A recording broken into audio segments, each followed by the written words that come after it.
It's very nice to see so many faces, and it's a little strange to be on Zoom, but thank you very much for joining us.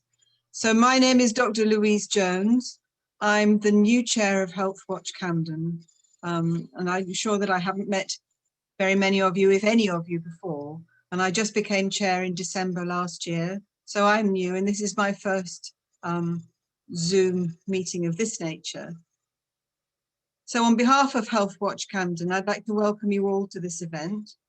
It's wonderful to have so many participants, and I can tell you that we have around 200 people, over 200 people registered to join us this evening.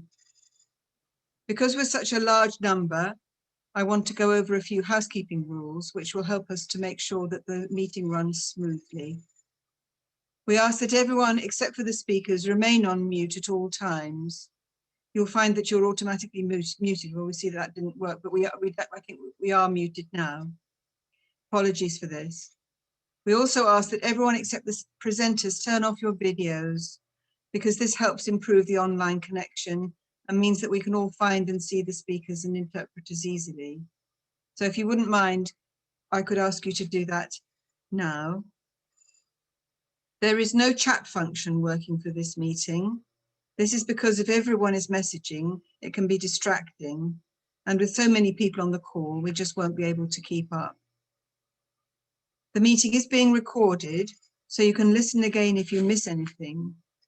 The recording will be sent to you automatically after the meeting and will be used in the public domain. We will provide a full transcript on our website. I would like to introduce our two British Sign Language interpreters, Rachel and Tamsin. So hello, Rachel. Hello, Tamsin. If you'd like to say hi. I think Tamsin may not be with us at the moment. Rachel is here with us now. They will swap in and out every 15 minutes or so. If you are a BSL user, you may wish to pin the interpreter so they stay large on your screen. For non-BSL users, we recommend that you view the event in speaker view. You can follow @HealthWatchCam for live tweets on Twitter throughout the meeting. Please do tweet about the event with the tag @HealthWatchCam and use the hashtag #AskAboutCovid-19 vaccine. Thank you. This is a question and answer session. So thanks to all of you who have sent us your questions. We've received literally hundreds of questions, of course, and we cannot get to them all. So we have amalgamated questions down to 32 questions for the evening, based on all those that you've sent in. And we hope we'll manage to cover many of the issues that you have raised. We will also be sharing the full list of all your questions with the members of the panel. The goal of this event is to provide you with factual information on the COVID-19 vaccine. Just as a warm-up, we would like you to answer this question on what brought you here today. So we've got a poll function on Twitter. You can see the options coming up on your screen in a moment now. There's the screen. So if you could check any of the boxes there, if you're willing to check a box there. So what brought you to this Q&A event on the COVID-19 vaccine? Please choose one of the 6 options.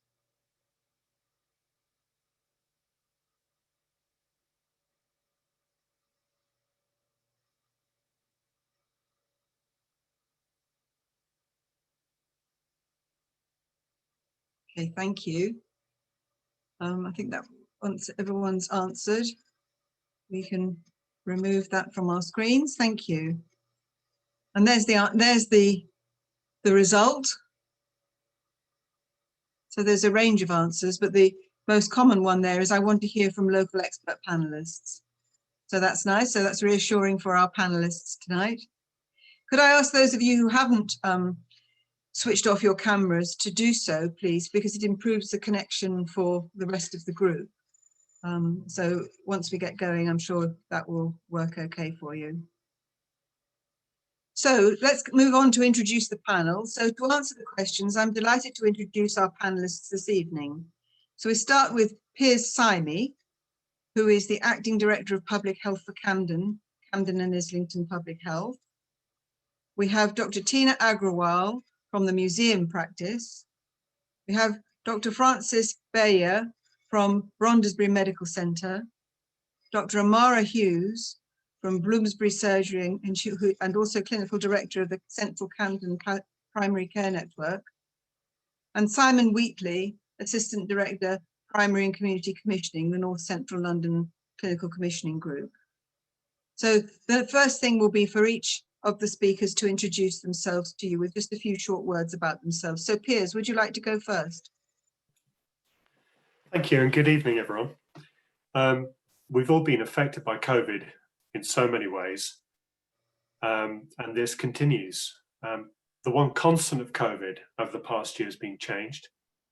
And as we've sought to understand how to contain and reduce the impact of this new and harmful virus, but now we have a vaccine and a tool to get out of this pandemic. And personally, I've been really struck by comments at events where people have felt they just aren't confident that they can talk about their concerns or questions about the vaccine and that their views would be respected. So I just want to be clear on my view, which I know is the same for the panelists and many in the audience, that everyone has the right to questions and concerns about the virus. And we need to have authentic conversations together, listen to concerns and help everyone make an informed decision around having the vaccine. Thank you. Thank you, Piers. Dr. Tina Agrawal, would you like to go next? Tina. Sure. Thank you, everybody. Thank you for this opportunity to partake in this event. As Piers has mentioned, hopefully we can listen and inform people of information about the vaccine and help allay any fears and disseminate this across the Camden community. So thank you for the opportunity. Thank you. So Dr. Francis Bayer.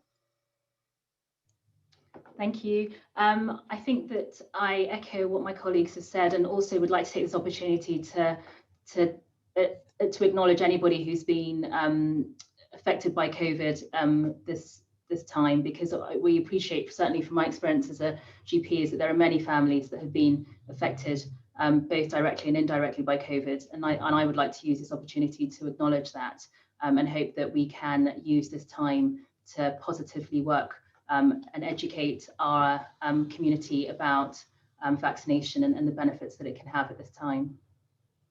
Thank you, Francis. Dr. Amara Hughes. Amara. Thanks, Louise. Good evening, everyone. Again, just like Tina and Francis have said, delighted to be part of this chat tonight.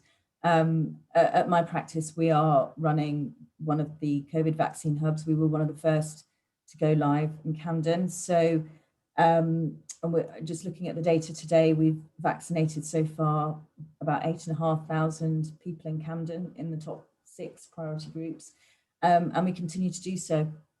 And it's a delight to work with you all, and the community spirit has been absolutely amazing. So thank you. Thank you. Moving on to Simon Wheatley. Simon. Thanks, Louise, and good evening, everyone.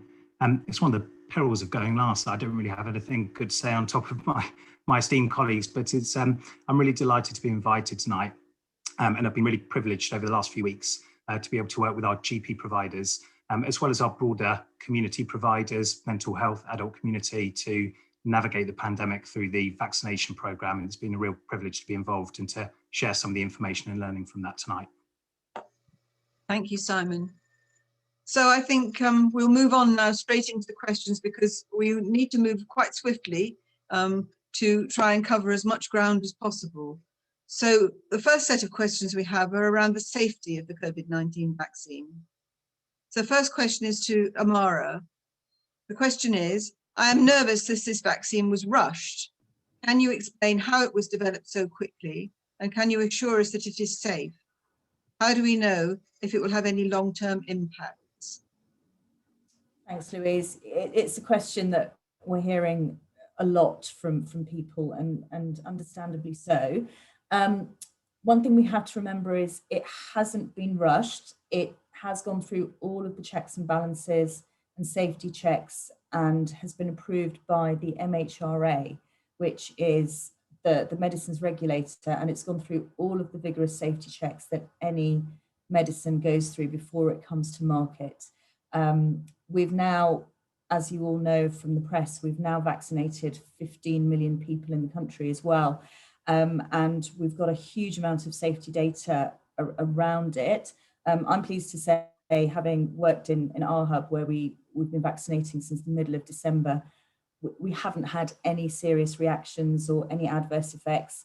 So just the mild sore arms and a bit of discomfort, maybe a bit of tiredness and a mild fever, just like you would have with any other vaccine.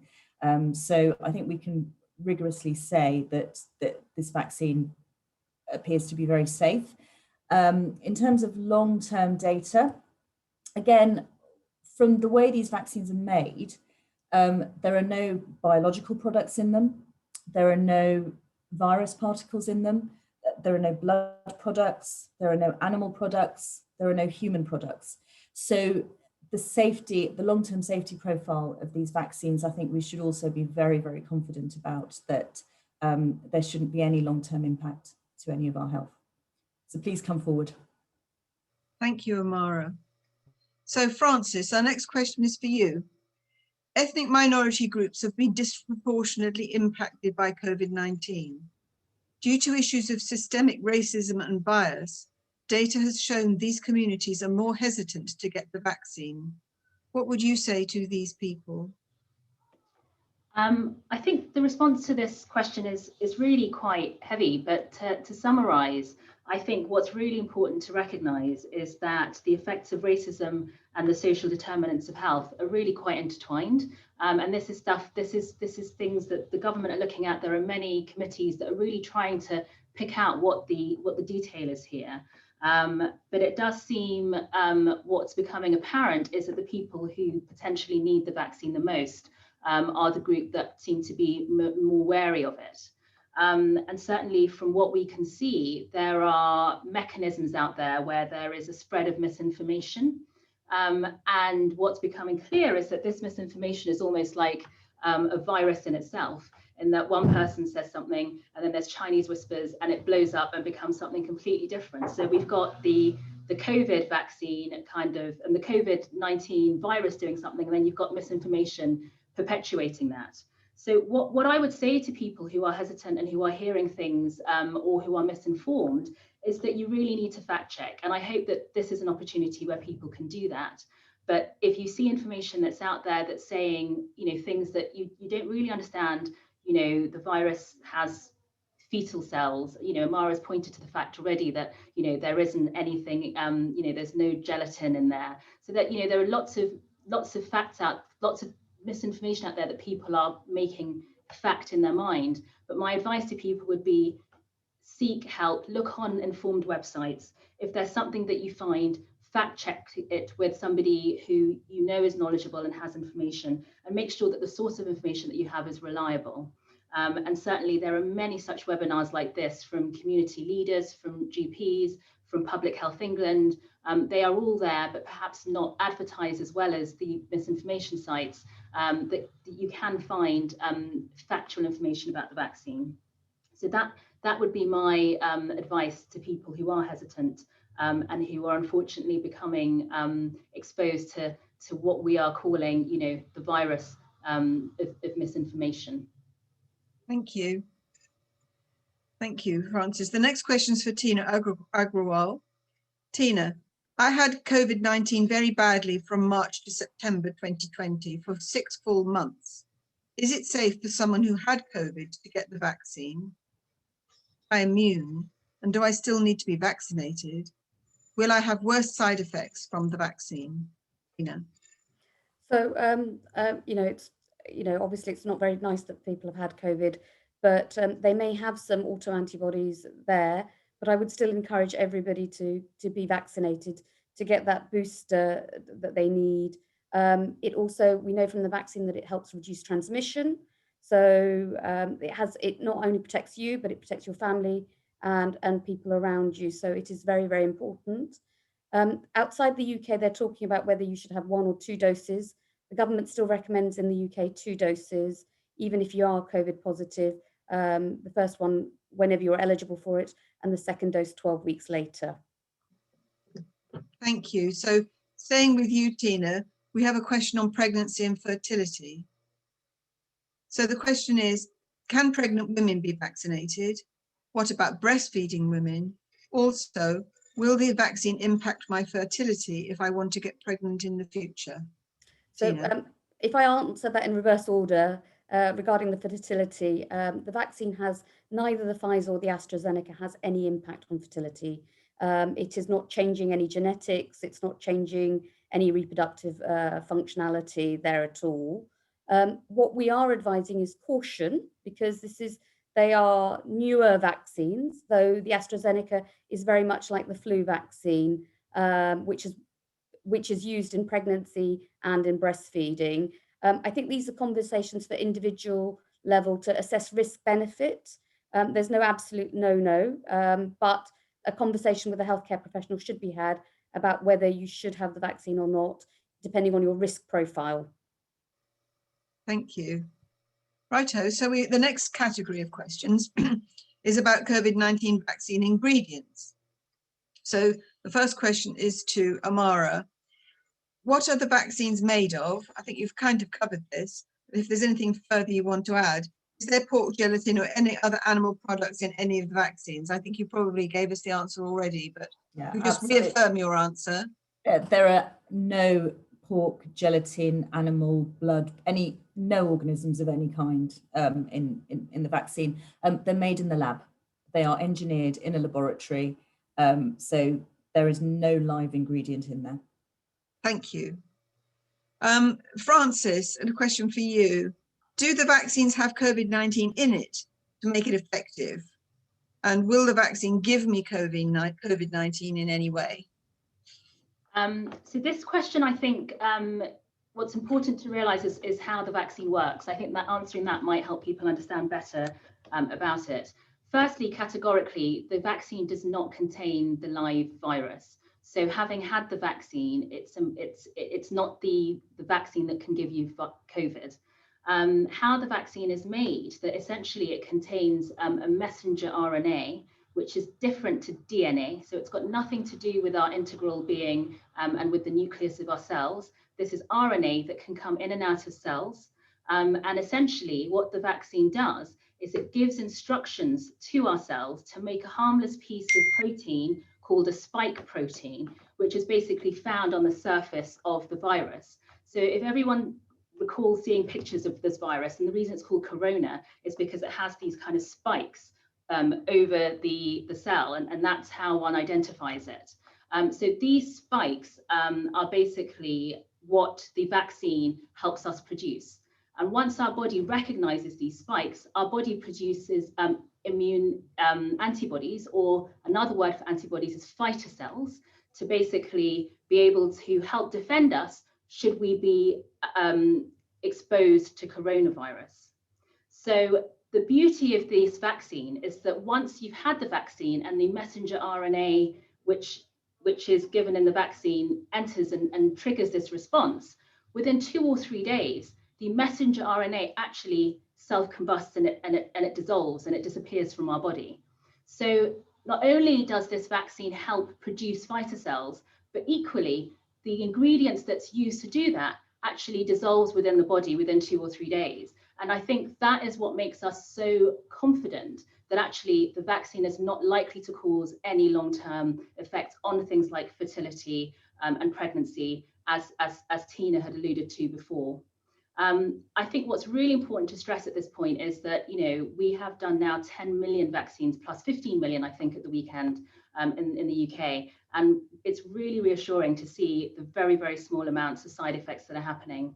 And equally, if we look abroad and globally to countries like Israel, where they're going now to people who are 16 and over for the vaccine, and that's pregnant women, that's women who are of fertility age, and they have some really, really quite interesting data also about the safety of the vaccine, of what we're finding so far. Thank you. Amara, are you there? I can't see you, but I hope you're still there. The next question is for you. I am. I think, sorry, Louise. I Yes, think just camera switched off. Video. Yeah. No worries. I am a bus driver and I want to get the vaccine, but I'm worried about the side effects. What are the side effects and long-term impacts of the vaccine? Will it affect my existing health conditions, And is it a painful jab? So that's a really lovely question, actually. The side effects, as I spoke about earlier, they're very mild. It's not a painful jab. It's like having the flu vaccine. It's no more uncomfortable than that. You have a slightly sore arm probably for the next day or so.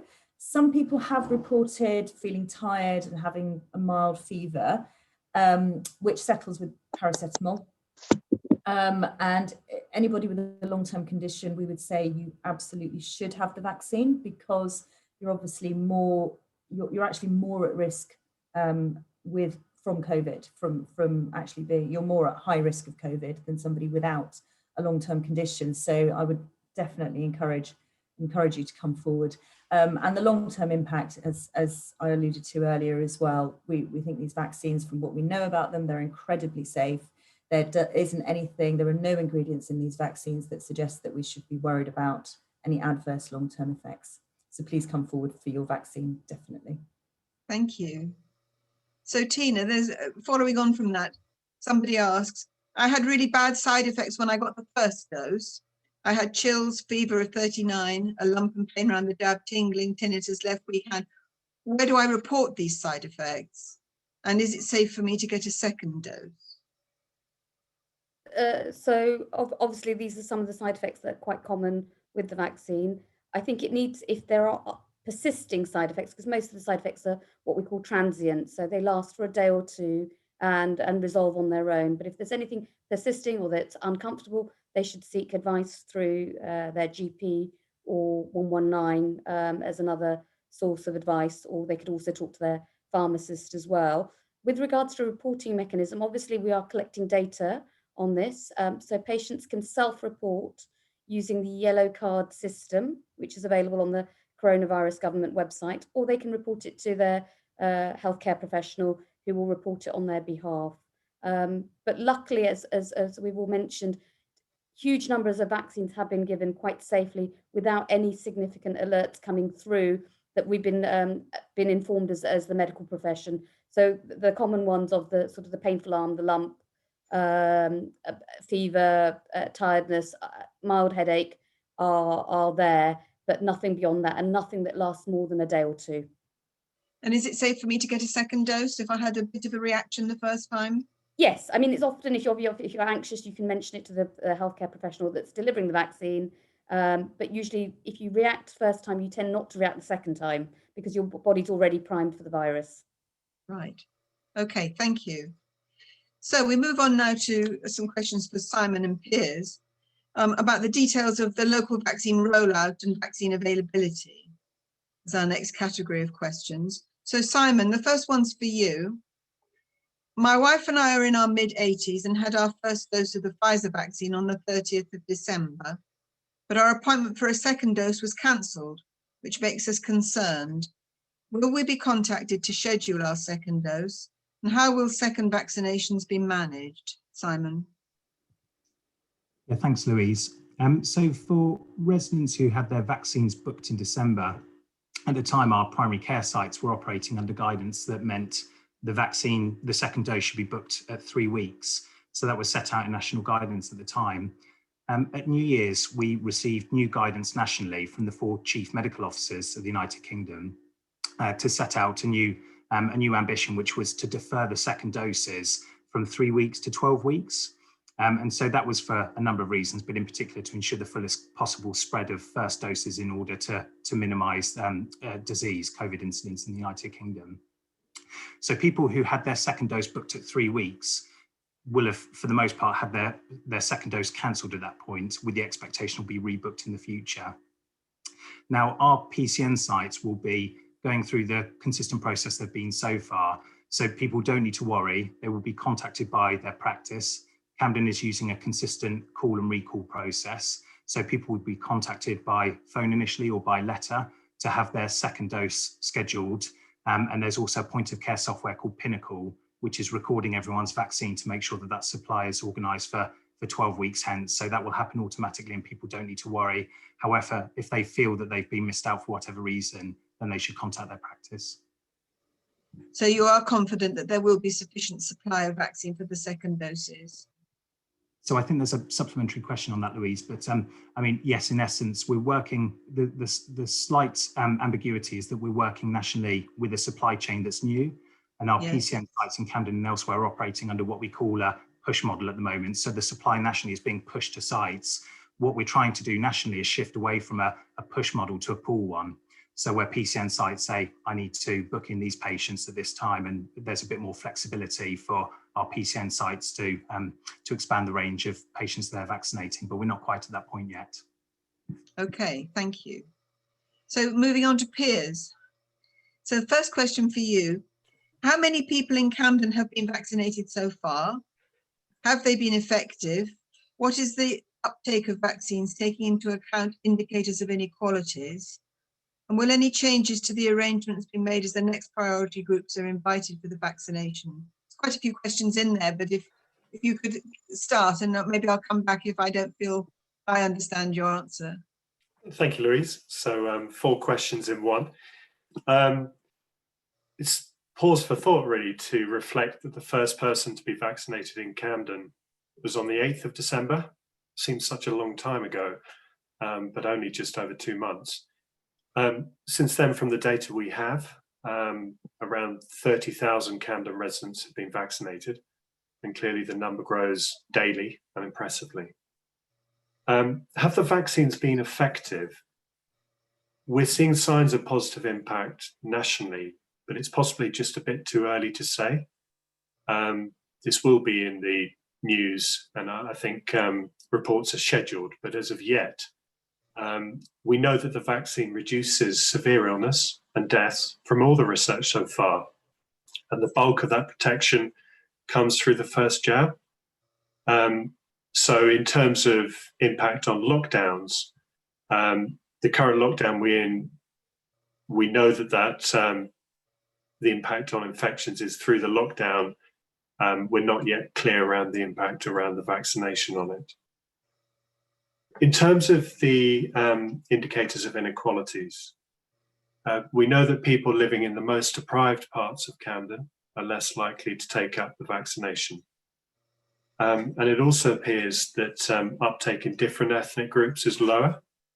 So, for example, a recent survey by Oxford University and the London School of Hygiene and Tropical Medicine suggested that Black people aged over 80 were almost half as likely to have had the vaccine than white people aged over 80 as well.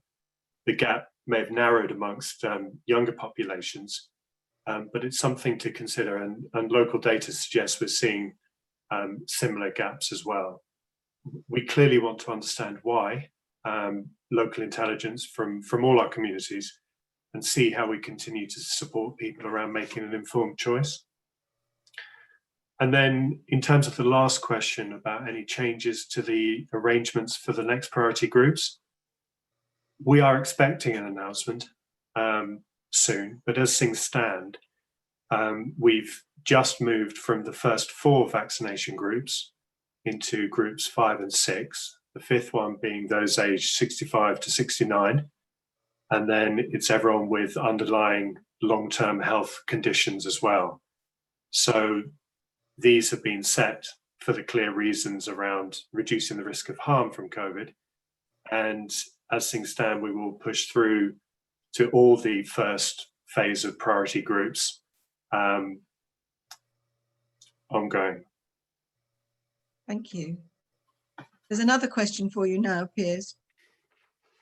It's quite a long question, so it starts. I have had my first dose of the Pfizer vaccine, and I'm extremely worried about the efficacy of the vaccine following the government decision to delay the second jab by 12 weeks. The vaccine was approved on the protocol of 21 to 28 days interval between the 2 doses. The government decision, which goes against the WHO recommendation of an interval of 4 weeks between doses, to be extended only in exceptional circumstances to 6 weeks, and ignores the concerns of the BMA, is not based on scientific data, but on the need to vaccinate as many people as possible. Is there a guarantee of having the Pfizer vaccine supply after a 12 weeks delay? So I think we sort of have covered that. That kind of sets out the worries that people might have from what they hear and read. We are reassured, I think, from previous answers that the supply will be there. But what would you like to say, Piers? Thank you, Louise. And this is an issue that has attracted a lot of strong coverage around it. The UK position, as you set out, was based on extending the period between doses, because we know vaccine supply is limited, and the aim is around making sure that the greatest number of people could benefit from a first dose that gives the majority of the benefit. Now, recently, in the past week, the World Health Organization moved to endorse the United Kingdom's position for the AstraZeneca Oxford vaccine in terms of extending this period, recommending that it's delayed to between 8 to 12 weeks after the first injection. Now, there's no current position by the World Health Organization on the Pfizer vaccine, but I think it's fair to expect there to either be a position to be published, or else, if from the evidence of what's in place, the position needs to change, then it will be changed. But the reason why we might expect the WHO to support the position on the Pfizer vaccine is several. For most vaccines, an extended period between the first vaccine and the booster doses leads to a better immune response to the booster dose. Published evidence suggests that there's strong protection against COVID symptoms from the first dose after a matter of weeks. And there's currently no strong evidence to expect the immune response from the Pfizer vaccine to differ substantially from that affected from the AstraZeneca and Moderna vaccines as well. And just as a final point, the 16 experts on the Joint Committee for Vaccination and Immunisation, who, on the basis of their recommendations and their supporting team, are the ones that have set much of the programme that we have in place. And they've considered this extensively from all angles to come up with their recommendation. Thank you, that's very clear. Okay, so we're moving on now to another category of questions, which is effectiveness of the vaccine.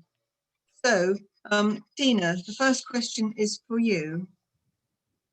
How long will the vaccine protect me? Will we need booster or yearly jabs for COVID, or will it disappear once the vaccinations have completed? Thank you for that question. I think that's quite a difficult question to answer. I think we're still learning about the vaccination programme and the effectiveness of the vaccine. I mean, I think the first thing is to make sure that everybody who's eligible gets the vaccine to begin with.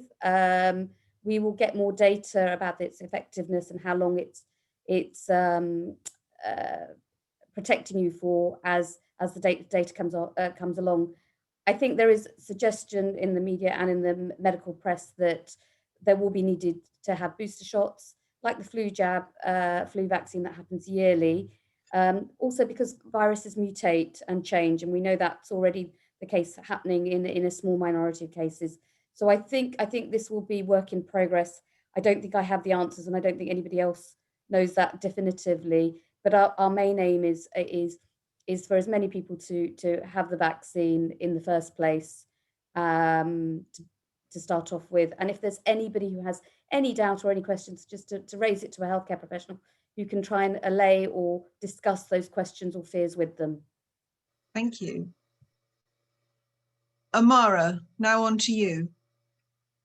Can you explain, why are there 3 different kinds of vaccines? Can I choose which one I get? Is one more effective than the other? And do all work for the new strains? Also, will I get 2 doses of the same vaccine? Amara. Thanks, Louise. There are 3 different types because they've been produced by 3 different drug companies. That's the simplest answer I can give you on that. Choice, we get asked a lot about choice at the Hub. What we all have to remember is there is currently a limited supply of all of these vaccines. So unfortunately, we can't offer choice of a vaccine. And we don't know, based on the supply chain, as Simon alluded to earlier, which vaccine we're getting from week to week. So If you're invited for a vaccine, please take up the offer of the vaccine, but we can't give you a choice because we don't have the choice either. The effectiveness, all of the vaccines have been proven to reduce serious side effects of COVID. So to stop you getting seriously ill. And looking at all of the trial data, the groups in the trial were relatively smaller than the number of people that we have now vaccinated. So as far as we can tell, all of the vaccines will protect you from becoming seriously unwell. And you will currently get 2 doses of the same vaccine because there is no data to support mixing and matching the vaccines. With regards to the new strains, work is ongoing, and obviously all of the producers, the Pfizer, AstraZeneca, Moderna, they're all looking at how effective their vaccines are. But much like the flu vaccines every year, where a new strain comes along and we have to adapt the flu vaccines, all of the manufacturers of these vaccines are advising us that they're confident that they will be able to protect against the new strains, but that work is currently ongoing. Thank you. That's very clear. Tina, back to you. I don't think my risk of COVID is that great. I know that I'd be fine if I caught COVID, probably just feel a little sick and wouldn't need to go to hospital. Do I need to get vaccinated? Why? Well, the vast majority of people do get COVID mildly, but unfortunately, and it's not always predictable, some people get very, very sick. And as we've seen in the past, more than 12 months of how many people have unfortunately caught COVID, either become seriously unwell or have died from the disease. So it's really important that, as we've mentioned, anybody that's eligible for the vaccine takes it up to reduce even that very, very small chance of being very, very unwell or seriously unwell from it. And also there is anecdotal evidence that it helps reduce transmission of the virus, which is also an important part. So you're not just protecting yourself, but your community, your friends, your family, and the system as a whole. So whether it be in social care, healthcare, whatever profession you are, you're reducing that transmission to your colleagues in other parts of the system. And I'm sure everybody who's on this night would like to see an end to lockdown, would like to see life returning to normal, be able to hug your friends, your family, your grandparents, your grandchildren. So as much as possible as people can, we can encourage people to take up the vaccine. And once again, the plea to people who have doubts, speak to someone. We're not here to rubbish people's thoughts or ideas, but more to listen and address any concerns that we may have. Thank you very much. So we now move to Francis. My question goes like this. I've had the jab. Does this mean I'm completely protected from catching COVID-19? Why are we still told we have to practice social distancing and wear masks? So I think this question has been partly answered by both Amara and Tina, in that, and I think Piers also alluded to it, that the vaccine, the evidence behind the vaccine, that it definitely prevents severe infection and certainly terrible mortality or illness and death from COVID. In terms of being completely protected, I think that's effectively saying that it's 100% effective, and no vaccine is 100%. So I think it would be unreasonable to say that after you've been vaccinated that you're completely protected. However, I think that the evidence that we have suggests that once you've been vaccinated, the risk of you dying from COVID or being hospitalized from COVID or having severe infection from COVID is significantly reduced. The other thing as well is that everyone's now hearing about is long COVID. So even though there are people who don't, necessarily be hospitalized, there's certainly a cohort of people who have prolonged illness from COVID. And certainly if you had a vaccine that stopped you or made you catch a milder version, then that would also be, as well as being kept out of hospital, the prospect of not ever having long COVID would also be, in my view, beneficial. So I think what's reasonable to say is that it's not 100%, but certainly the data is looking really very, very good for the vaccine stopping you having a long-term illness from COVID, being hospitalized, and of course from a mortality or death point of view. In terms of why we still have to social distance and do wearing masks, etc. As Tina's alluded to, we are still in a significant pandemic. We still have quite high levels of, significantly improved, absolutely, but high levels of infection rates. And we still have quite a lot of people to vaccinate. And we equally don't have confirmed data on the transmission rates with vaccination. So I think whilst we're waiting for all of this data, as Piers has alluded to, and whilst we're gathering all of this and we're trying to do everything as best, as efficiently and as quickly as we can, it certainly makes sense to be very, very careful and err on the side of caution at all times. One thing that I don't think I've heard mentioned as well is, of course, people that have asymptomatic infection. So there is a huge cohort of people, 30% of people with COVID never know they have it. And so part of this social distancing and masks, etc., are to prevent people and acting like everybody has COVID, because at the moment, we are missing a significant proportion of people who will never have symptoms or never show. Thank you very much. That's a very helpful answer. So we move on now to vaccine access. So different category of questions again. The first one on the list is for Amara. Could a patient due for surgery at UCLH have their second vaccination done at UCLH when the first was done through their GP? What do you think about that? Well, potentially yes. My only caveat to that would be it depends on the supply to each mass vac site or the GP site. As Simon's alluded to, there's some quite complex modelling going on around delivery for second doses. So how our second dose deliveries are being modelled at the moment is based on the number of first doses we've given. So what I would say with caution, potentially yes, but what I would say actually, to guarantee your second dose, stick to where you were given your first dose, because they will definitely be supplied with the second dose based on the modelling that we're being told centrally is happening. Okay, that's a helpful answer. Thank you. The next question is for Simon. How will I know when it's my turn to be offered the vaccine? How will you ensure that you reach people who don't have access to mobile phones? What adjustments will you make to ensure you reach people with communication support needs or disabilities? And also, what about the homeless?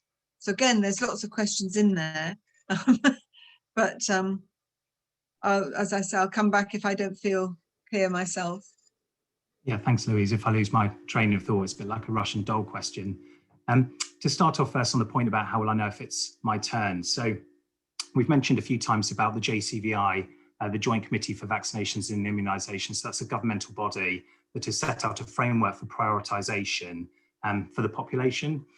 So as Piers mentioned earlier, nationally, the supply of vaccine has been constrained, not low, it's been constrained, it's been sufficient, but an exercise in prioritisation has had to take place to make sure there's a consistent approach to making sure those most at risk of COVID and serious implications of COVID are vaccinated first. So what our providers have achieved in Camden is probably about a week and a half ahead of the national deadline, the mid-February deadline, to make sure all people in cohorts 1 to 4, so that's everyone 70 and over, care home residents, staff and frontline health and care workers, have had an offer of the vaccine, and really heartening to see a really significant number who've taken up that opportunity.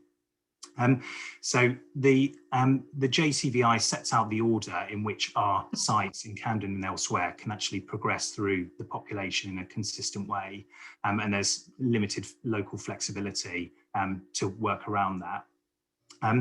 In terms of how people will know, how people will be contacted. So we've got 2 primary delivery models in Camden, replicated elsewhere. So we've got our primary care network sites, which are being supported by general practitioners. We've also got a vaccination centre at the Francis Crick Institute that was mobilised about 3 to 4 weeks or so ago, and has a slightly different focus initially.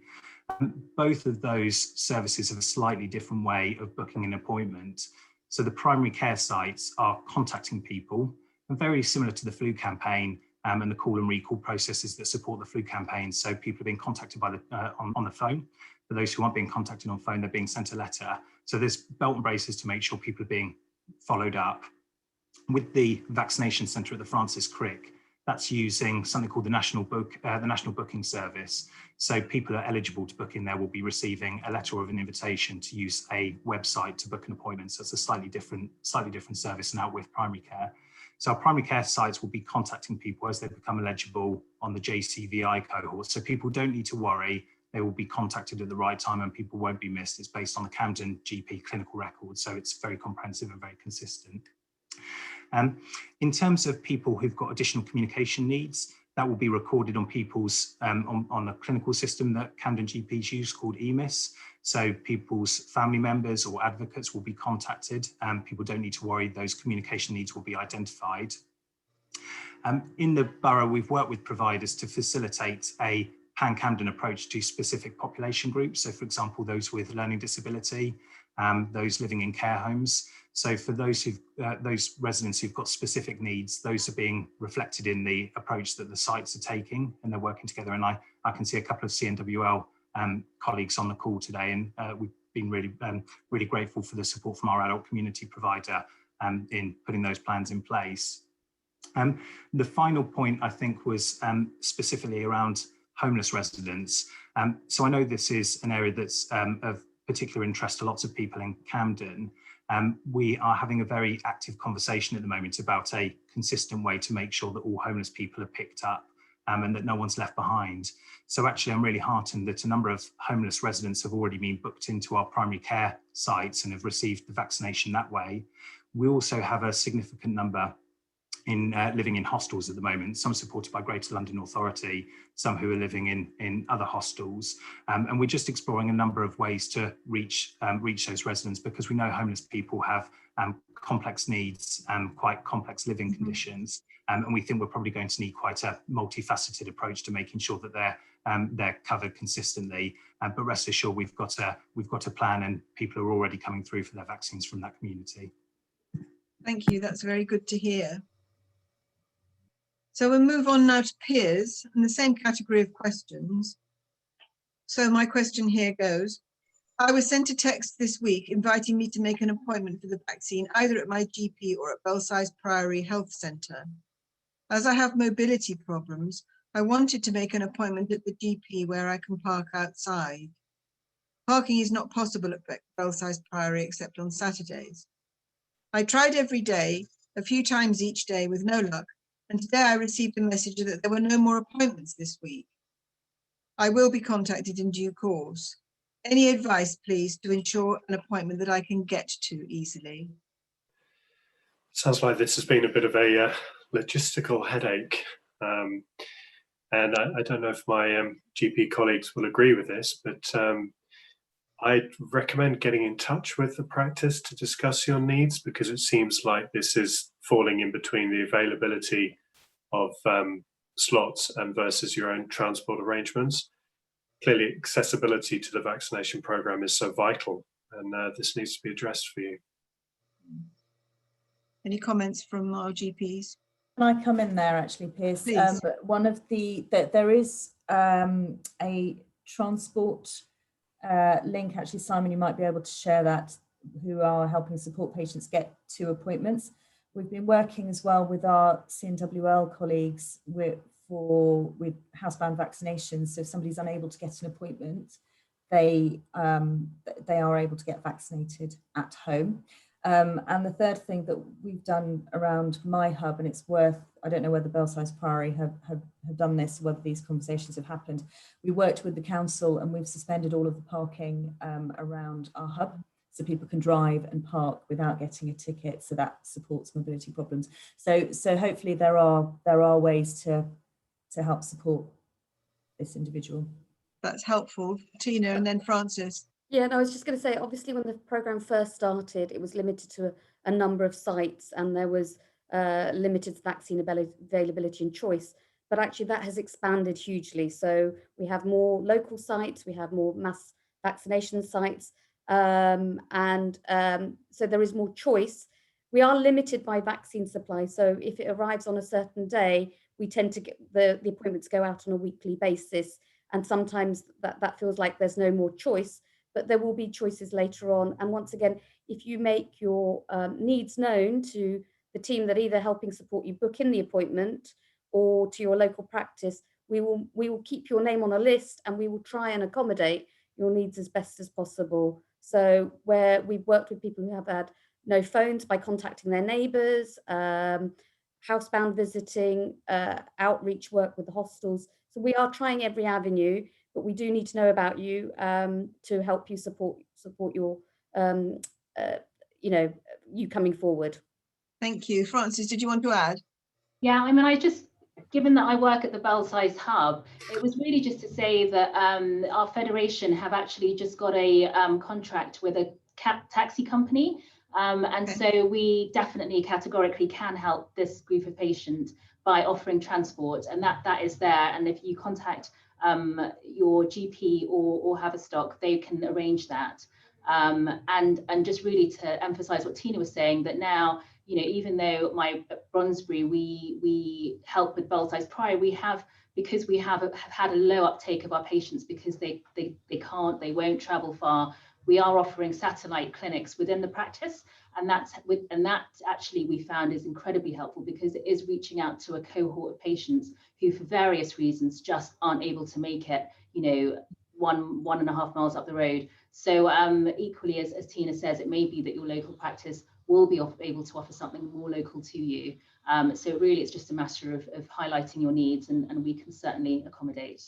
So that's the first time we've had 4 answers to one question. Really showed the breadth of what's available, and clearly the bottom line about time for a conversation to share your needs and to work out how we can help you. That's really, really helpful. Thank you all. Another question for you, Piers. I am eager to get this vaccine so that we can all move forward, but I don't have underlying health conditions and I'm middle-aged. When can I expect to be offered the vaccine? And when do you think everyone will be vaccinated by? What's your best guess? Thank you.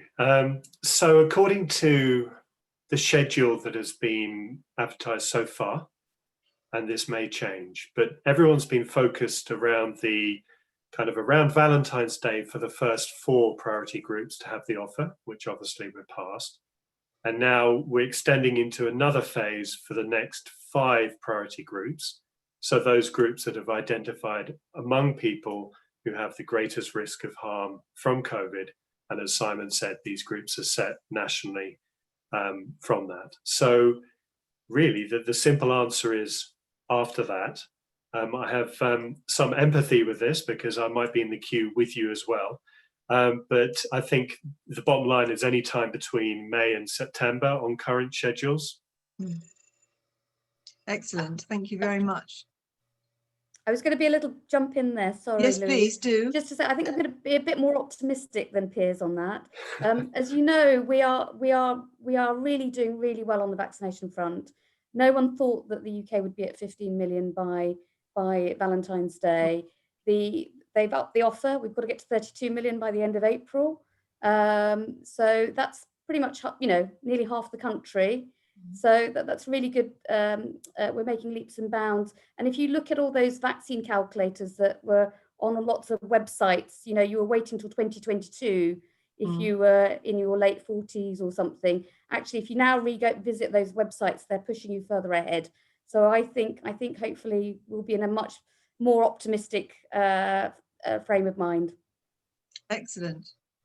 We can tell all our friends. That's it almost great. sounds, Louise, like it's worth having a bet on this. Tina's bringing the ante up further. We'll discuss it next time. Thank you. Simon, there's one for you now. I was already told to get vaccinated, but chose not to attend my appointment. Did I miss my chance?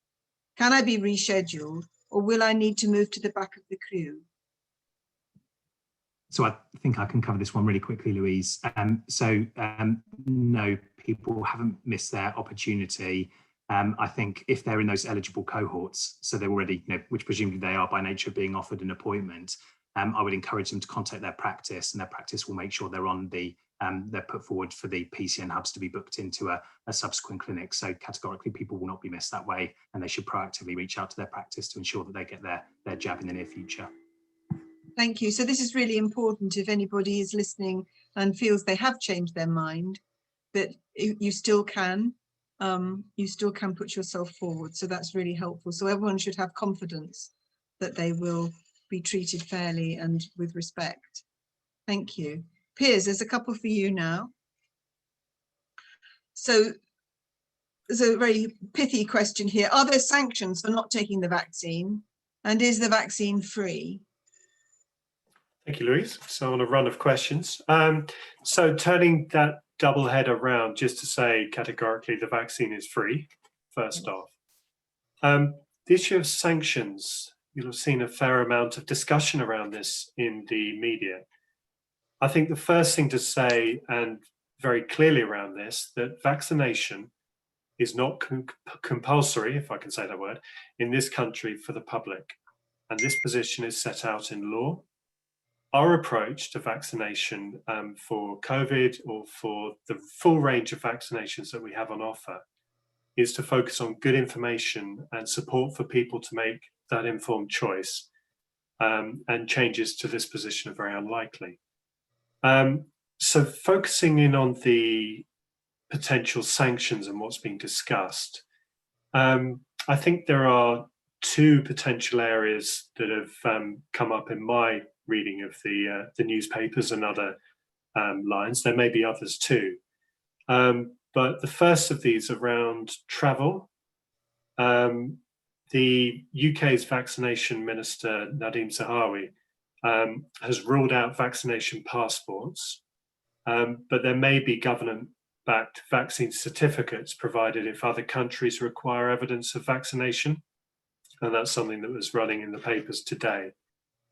And then the second of these relating to work and the key fundamental issues around how best to protect others at work. The headlines on this have been too early, as we don't yet have full and strong evidence on how much the vaccine prevents you passing on COVID to others.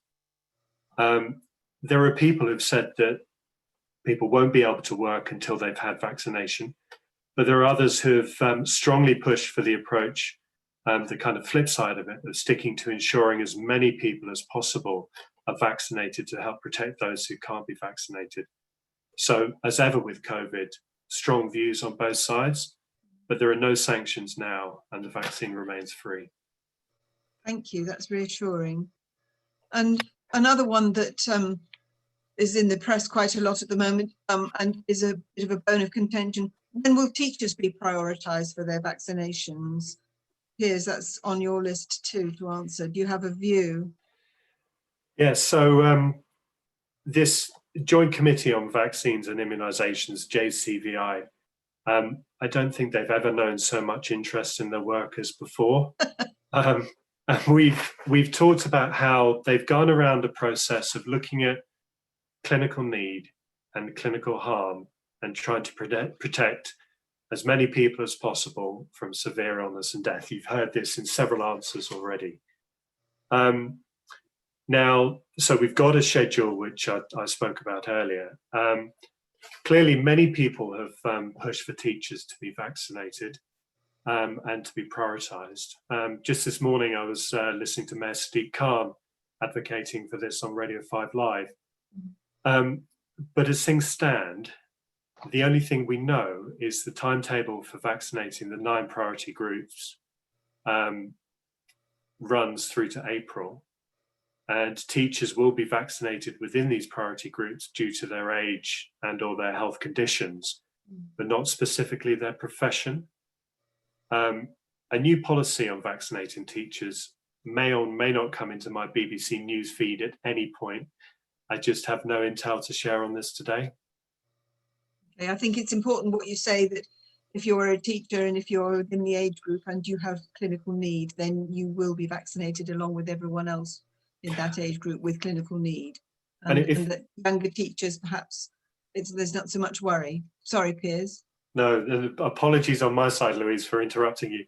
No. But you make such an important point around the the inequalities in uptake that we've discussed. And within each of these priority groups, that's where it's so essential that people are informed and take up on the offer to help reduce the inequalities in access. So you made the parallel for teachers, but it obviously covers the range of individuals and demographic characteristics. Thank you. Right, back to our medics now. Amara, one for you. Can I bring someone to the appointment with me? I'm elderly and I'm not too comfortable with English. Bringing a support person would make me much more comfortable. Perhaps you could say something about that for us. Absolutely, categorically, yes. In fact, most people coming to my hub are bringing people with them because that's how they feel comfortable. Yes, we're geared for that. Remember, a lot of the sites are actually your GP practices. So we're very used to you coming with people who are either carers or support workers or somebody to support you. So absolutely, yes, I'd encourage that. Thank you. Okay, so this sort of segues into another couple of questions about carers. And they're both scheduled for you, Simon. So the first one is, when do you anticipate that carers of disabled children will get the vaccine in Camden? Will both parents be considered equally as carers and be able to get the vaccine? What if we don't live with our child, but are still in his support bubble? And is there a way parents or carers can be identified as a priority list for any spare vaccination appointments available? Simon. Thanks, Louise. I always end up with the compartmentalised questions. Yes, I'm sorry about that. I'll try and work my way through, but please, like last time, if you feel like I've missed something, then please pick me up on it. And I think this is one where I'd be keen on hearing from provider colleagues afterwards, but certainly there's been a lot of debate nationally, and I've heard a lot of conversation locally around where carers sit within the JCVI cohorts. So we have had clarification over time that carers of the elderly and disabled people who would be at risk were their carers to fall ill now sit within cohort 6. And as many have mentioned, cohort 6 is now being invited to book with their PCN, their primary care site, for vaccination. I think in terms of one of the important things is to make sure people's GPs are aware that they self-identify as a carer. So that's an important factor of making sure that's noted on people's clinical records in order that practices can generate the list that goes over to the PCN hubs for booking an appointment. I think that self-identification is quite, is important and self-defined. So I know there was a part there around, are both parents eligible? I mean, if they self-identify as carers, then yes. Similarly, the question about whether if their child lived in a separate support bubble, I mean, again, if they're a carer for that child for part of the time, they self-identify as such, then I think they'd be encouraged to contact their GP practice to make sure that was recorded on their clinical record. The final point is just on spare vaccination. So others have mentioned it, but certainly when it comes to the Pfizer vaccination, the Pfizer vaccine, that needs to be used within 3.5 days of receipt, which is a challenging operation, and our providers have done really well to actually manage that logistically. What all sites have been encouraged to do nationally is have a backup list. So in the event that there's some vaccine left over, or in the event of people who don't attend, that there's a small number of people who could be contacted quickly to make their way to the site in order to take up their vaccine and to ensure that it doesn't go to waste. One of our guiding principles nationally is to make sure that no vaccine goes to waste. So again, similarly, our practices and our PCNs are using clinical discretion and the JCVI prioritisation to make sure that the patients go through and are on the backup list are right and eligible for the vaccine. So again, if people are self-identified as a carer, then that would be an important consideration for our GPs in making those bookings. Thank you. Does anybody from clinically have anything to add?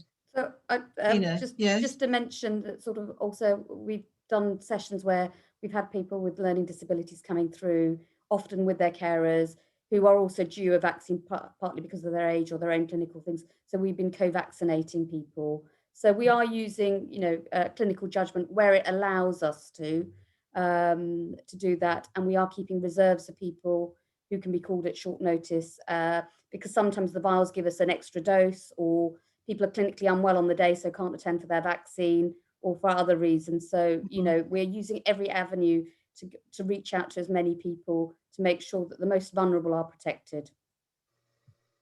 Francis or Amara, do you have anything to add on that particular question? No? Okay. No, that was well said. Thank you very much. So another one for you, Simon. So the question goes, I am very concerned that people of any age who have carers coming into their private homes are not being vaccinated. And in some cases, neither are their carers. The young disabled people are told they are too young. For example, a young man of 34 years of age with a disability who has 4 regular carers doing 24-hour care was not vaccinated, neither were the carers. When can he be offered the vaccine? And I think there's been something in the press today about disabled people. Perhaps you could enlarge. Yeah, and I guess a similar invitation to practice colleagues after this, but if I have an initial go, Louise. So, I mean, I think many of us would have the same reflection from the case given that this is probably someone who would be eligible for a vaccine, as would their carers, whether paid or unpaid. So I'd encourage the person involved or anyone involved in their care to ensure that contact was made with their GP practice in order that they could be booked forward and booked for a vaccine, because that feels very much like, without knowing the specifics of their case, that they would be eligible in light of the JCVI cohorts. So I think, yeah, so sorry, I'm just checking my notes. I think that's all I would say on it, that feels that person should, and people who feel in a similar position should directly contact their practice to clarify, certainly when they feel that they're in an eligible cohort, but they've yet to be contacted. These are things that are coming up more now. We've got past the 70-year-old bracket, isn't it? The things are getting more complex. Does anyone have anything to add from the clinical side? No? The only thing I would mention, Louise, is obviously some people are housebound and are still waiting for visits from our district nurse colleagues who are working tirelessly to go around Camden, but they've got quite a big ask, and so they are still working on it. It's they were prioritising those who were over 75 and housebound, and now are moving down the cohort. So there's still a lot of work to be done. People haven't been forgotten. It's just that it takes a little bit longer to visit in people in their own home rather than coming to a hub. So we just need a bit more logistics and time and manpower to do that. Okay, thank you. So we've got a couple more questions. Amara, where can people go for accurate information about the vaccine, including information around myths that arise? And where are those materials located? So would you have any advice on that? Where are really good sites to get information? So forums like this, I think, are great, and thank you for organising.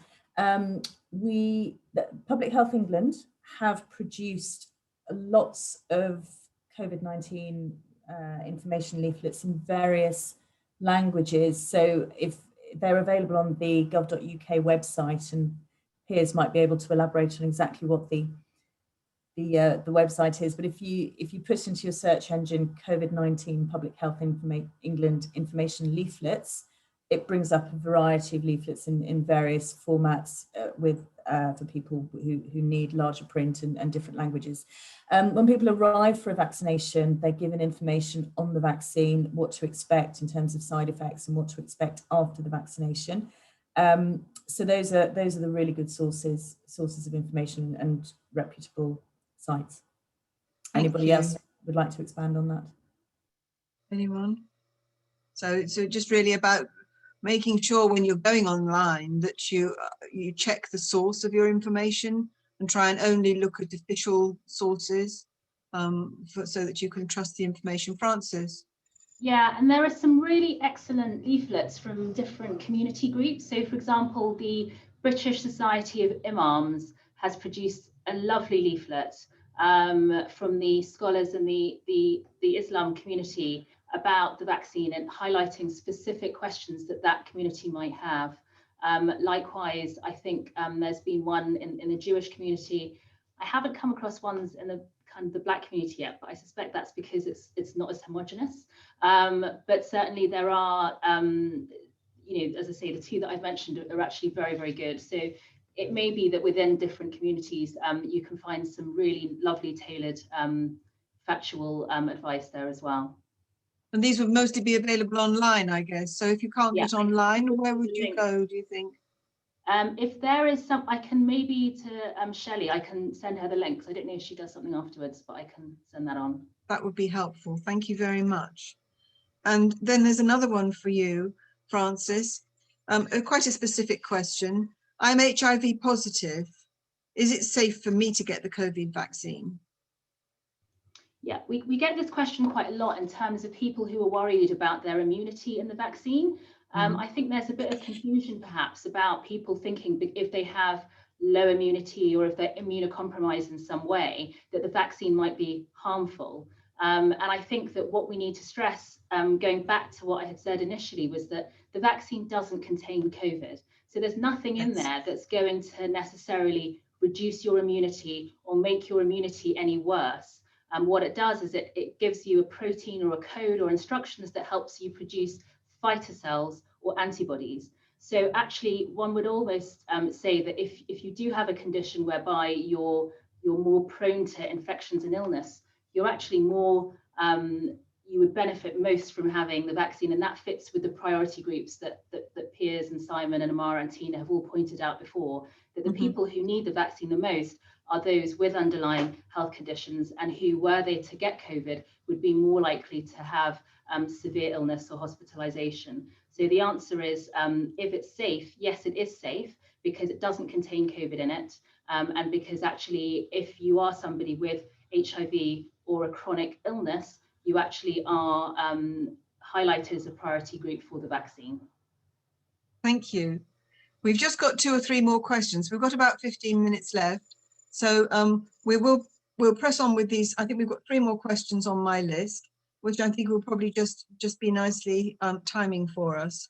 So the next one is scheduled for Simon, and we've kind of covered it, but perhaps we could go a little bit further. So what is the situation about leftover vaccines? I thought that these were offered to frontline workers, but a friend of mine, aged 29, who attends King's College University, had a vaccine 2 weeks ago at a central vaccine centre near to King's College. She told me that there's an arrangement between King's and the vaccine centre to offer leftover vaccines to students. Obviously, King's isn't in our area, but we've got universities. Could you shed some light on this situation, please, if you possibly can? Yeah, thanks, Louise. It's a really tricky one, and clearly we need to know a bit more of the specifics to follow up. But I mean, I think broadly, frontline health and care staff have been in cohort 2 of the JCVI prioritisation, so they've always been significantly high up the prioritisation framework, and rightly so because of the work that they're doing. In fact, it's the only reflection of occupational risk within the JCVI cohorts, because the rest is based on age and on physical conditions. So certainly all staff working in the NHS, be they frontline or otherwise, have had a demographic risk assessment undertaken, and a number of our colleagues working across the NHS have health conditions that have meant that they are shielding, like many other residents. And similarly, clinical discretion would be undertaken at the PCN sites to understand where those people sit in terms of eligibility when they would be called to vaccine. So I'm very confident that in Camden, people haven't been jumping the queue. We're talking about NHS staff broadly who are all directly or indirectly involved in the response to COVID, as well as NHS business as usual. And the demographic risk assessment is the key aspect there. So people's health conditions, people's ethnicity, all of the risk factors that apply equally to NHS staff as they do to the wider population. That's helpful for people to understand why perhaps somebody younger than them might seem to have been vaccinated. That's really helpful. So we've got a couple more. Amara, so this is one for you. It's quite direct as well. With doubts and misinformation going around, how can I, a white English person, reach out to other communities to gain trust, to believe government encouragement to be vaccinated? That's a really lovely question, Louise. The key word for me there is community. Yes. Now, we're all part of various communities, whether it be the streets we live on, where we shop, where our children or grandchildren go to school. Don't underestimate the power of an individual conversation that you might have with someone in your community, whatever community that may be. People don't trust, generally, unfortunately, the government, but they do trust their neighbours, they do trust their friends, they do trust the people who they see at the school gates when the schools are open. So you're probably already doing more than you know, because you are probably part of several communities, and positive messages from yourself or stories of neighbours all help, because they snowball, they have a domino effect, and we know that's very, very powerful regardless of which ethnic background you're from. Thank you. And the last one I have on my list here is for you, Piers, and it's about bumpiness and lumpiness of the vaccine rollout. So the question goes like this.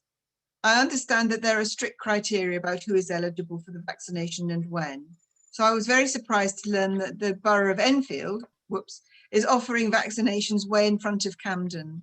For example, my sister, aged 63, had the vaccine on the 1st of February, and 2 of my friends, aged 53, had their vaccines this week. None of these people had underlying health problems. Can you shed any light on this? And it kind of relates to what Simon was saying earlier as well, I know, but do you have any comments, Piers? It's a challenging question, Louise. Yes. Thank you. And clearly, I can't do justice to the programme that's running in Enfield, and nor, as Simon said, around the specific details there, but I'll have a pop. So we've all been following across the London boroughs the national approach around the national priority groups. Obviously, in that first wave, focusing on vaccinating residents of care homes, people aged over 70, health and social care staff, and people who are clinically extremely vulnerable, as set nationally. So the theme behind this, which goes throughout all of the prioritisation, is age is the key determinant. But clearly age isn't the only criteria that applies to these priorities, as health and social care professionals can be vaccinated at any age where they're in direct contact with vulnerable people. But I'm taking it that your sister and your friends aren't in these groups. Mm-hmm. So again, this is heavily caveated. Can't do full justice to this question, but I understand from colleagues in Enfield some of the picture that some general practices may be working through their priority lists slightly faster than others due to their different age structures. Yes. But I'm not close enough to give the full rounded picture behind this. But coming back to what we know and kind of following from Simon and Tina's points, we know in Camden that clinicians have some clinical judgment and discretion to vaccinate individuals with direct links to those in the first vaccination groups. And overall, I think we all accept it's important that we stick to the approach of vaccinating people within the nationally set priority groups, as these have been set on firm grounds, and it's important that we have a common approach. That's really helpful.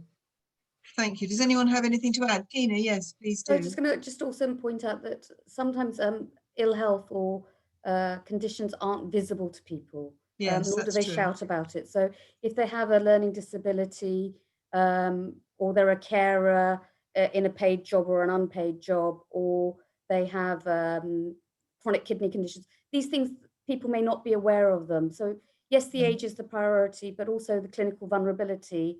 And sometimes people don't shout about it. We shouldn't be vilifying people for reaching out and getting the vaccine when the opportunity arises, as long as it's done, on the whole, fairly.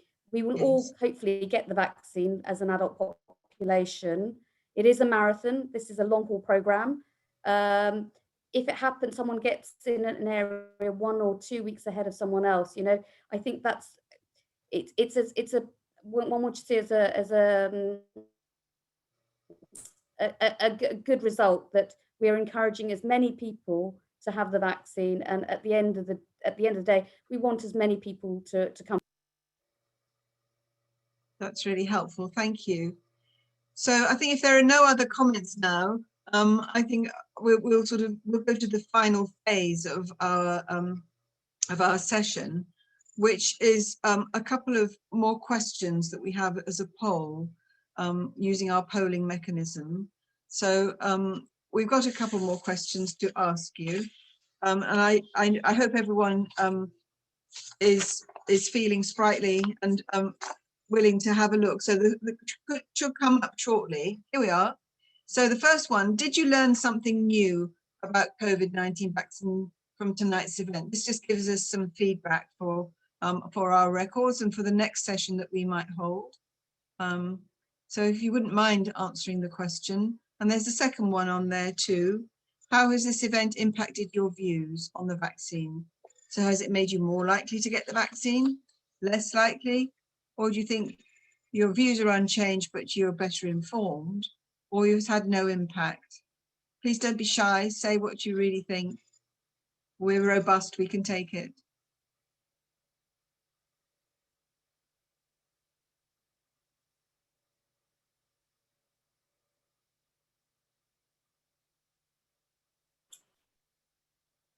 It's tension mounting, Louise. I know, it's like the Eurovision Song Contest or something. Here we go. So this is a nice thing to see. So everybody's learnt something, which is very encouraging. Some people's views are unchanged, but they're better informed. That's absolutely fine. Plenty of time to think about it, and we respect your views absolutely. And it's nice to see that some people feel more encouraged. But the important thing is for everybody to be open and honest and to feel listened to, and for us to give accurate information.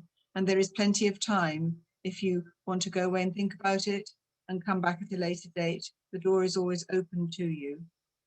So if has anybody got anything further that they'd like to add from the panel?